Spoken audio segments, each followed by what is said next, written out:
জীবনে কিছু আঘাত আছে যেগুলো চোখে দেখা যায় না, কিন্তু সেগুলো আমাদের ভেতর প্রতিদিন কথা বলে।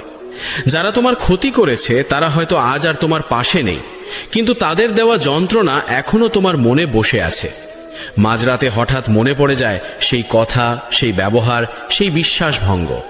তুমি ভাবো, আমি কি ভুল করেছিলাম? আমি কি বেশি বিশ্বাস করেছিলাম, নাকি মানুষটাই এমন? এই প্রশ্নগুলোর মাঝেই মানুষ ধীরে ধীরে শক্তি হারাতে থাকে। ঠিক এখানেই ভগবদ্গীতা নীরবে বলে ওঠে, যন্ত্রণা তোমার শত্রু নয়, কিন্তু যন্ত্রণাকে ধরে রাখা তোমার বন্ধন। নমস্কার প্রিয় শ্রোতা, আপনি শুনছেন শ্রীকৃষ্ণ কথা। আজকের এই কথোপকথনে আমরা এমন এক বিষয় নিয়ে কথা বলবো যেটা প্রায় সব মানুষের জীবনের সাথে গভীরভাবে জড়িত। যারা আমাদের ক্ষতি করেছে, ইচ্ছায় বা অনিচ্ছায়, তাদের নিয়ে আমাদের মন কি করে, আর সেই মনকে শান্ত করতে ভগবদ্গীতা কি উপদেশ দেয়। এই ভিডিওটি যদি আপনার জীবনের কোনো না কোনো ঘটনার সাথে মিলে যায়, তাহলে শ্রীকৃষ্ণ কথা চ্যানেলটিকে সাবস্ক্রাইব করুন, ভিডিওটিকে লাইক করুন, শেয়ার করুন, আর এই কথাগুলোকে মানুষের কাছে পৌঁছে দিয়ে ভিডিওটিকে হাইপ করুন। কারণ যে কথা আজ আপনাকে বাঁচাচ্ছে, কাল সেটাই হয়তো অন্য কাউকে অন্ধকার থেকে আলোয় আনবে। মানুষ যখন কারো দ্বারা ক্ষতিগ্রস্ত হয়, তখন প্রথম যে অনুভূতিটা আসে সেটা রাগ নয়, হতাশা।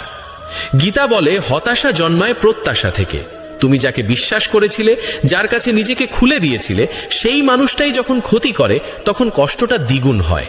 কারণ সেখানে শুধু আঘাত নয়, অপমানও থাকে। শ্রীকৃষ্ণ বলেন, প্রত্যাশা মানেই বন্ধন।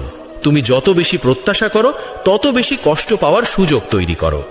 এর মানে এই নয় যে কাউকে বিশ্বাস করা ভুল, বরং এর মানে হলো বিশ্বাসের ফলাফল নিজের হাতে না রেখে ঈশ্বরের হাতে ছেড়ে দিতে শেখা।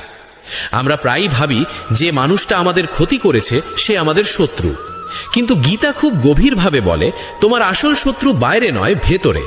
রাগ, ঘৃণা, প্রতিশোধের আগুন, এগুলোই মানুষের শান্তি কেড়ে নেয়। যে মানুষটা তোমার ক্ষতি করেছে সে হয়তো তার জীবন নিয়ে এগিয়ে গেছে, কিন্তু তুমি যদি সেই আঘাত বয়ে নিয়ে চলো, তাহলে আসলে কে কষ্ট পাচ্ছে?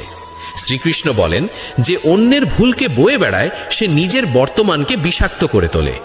মানুষ প্রতিশোধ নিতে চায় কারণ তার মনে হয় এতে সে শক্তিশালী হবে, কিন্তু গীতা বলে, প্রতিশোধ কখনো শক্তি নয়, এটা দুর্বলতার প্রকাশ। কারণ প্রতিশোধ মানে তুমি এখনো সেই মানুষটার নিয়ন্ত্রণে আছো। সে তোমার চিন্তা নিয়ন্ত্রণ করছে, তোমার অনুভূতি নিয়ন্ত্রণ করছে। শ্রীকৃষ্ণ মানুষকে মুক্ত হতে শেখান, জিততে নয়। তিনি বলেন, ক্ষমা মানে অন্যায়কে সমর্থন করা নয়, ক্ষমা মানে নিজের মনকে মুক্ত করা। অনেকেই প্রশ্ন করে, যদি আমরা ক্ষমা করি তাহলে কি অন্যায় বেড়ে যাবে না? গীতা এখানে খুব স্পষ্ট, ক্ষমা মানে নীরব থাকা নয়, ক্ষমা মানে প্রতিশোধের